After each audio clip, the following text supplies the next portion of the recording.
everyone, this is Willa Latham with my beautiful porcelain. Well, you don't see any porcelain here, but you see my garden and all the flowers, and if you listen well, you can hear the beautiful thrush that lives in my garden, and that's always singing this time of day. So yeah, I've let you down for 2 weeks, very sorry about that. All sorts of good reasons to do with illness, family, computer meltdown. Anyway, everybody's fine, everybody's good, and it is spring. And rather than showing you my porcelain, because I haven't been able to do that technically without a computer, I thought to take you on a little tour in Worcester. I went to Worcester and I went to the Royal Worcester Museum. It's a fabulous museum. If you are near Worcester, go to the Royal Worcester Museum. They have just refurbished it. They did a very good job. It's a beautiful chronological exhibition. So you get to understand more about the different periods of Worcester and all the different names. It's very confusing. I'm not going to bore you with that today, but I'm just going to take you on a visual tour, and I hope you enjoy it. So we start more than 250 years ago, and here is a bird talking to a snail. It must be a La Fontaine fable. That was a very famous writer of stories. And here is some beautiful Japanese-inspired kakiemon, it's called. And then blue and white, and this is blue scale. It's all very elegant, and it's inspired by the French factory in Sèvres. And this is all transfer printed. That was a new technique. We're getting into the Regency period. It all starts to get very elegant, you see the shapes. And this is the crazy Japan pattern. More blue scale. They made so much of this.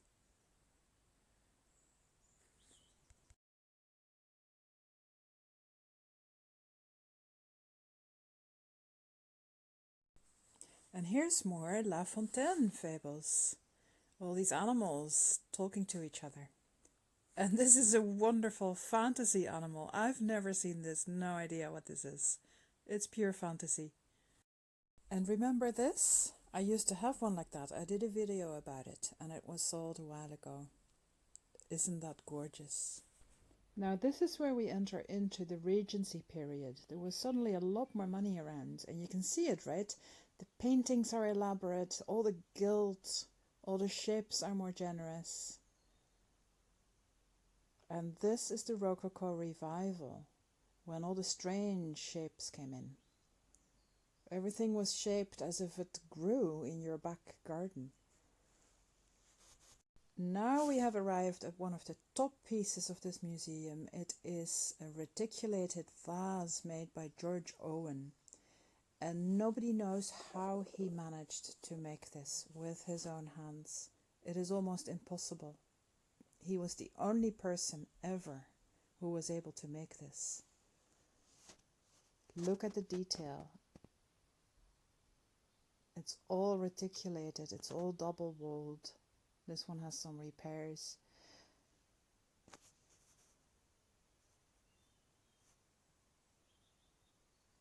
Isn't that stunning? And then here you see how Worcester copied Minton. Minton is famous for their pâte sur pâte technique, which was very, very difficult. Worcester did the same, but they did it with enamel right onto the porcelain. So it's a different technique, but it has very much the same effect, and it's stunning. I will have to explain more about all of this in a future video. It's too much to talk about now. And here we get to the very famous James Hartley. Gorgeous flowers. He was the first painter who was allowed to sign his work. Later, many others did that as well. This is absolutely stunning with the raised gilt.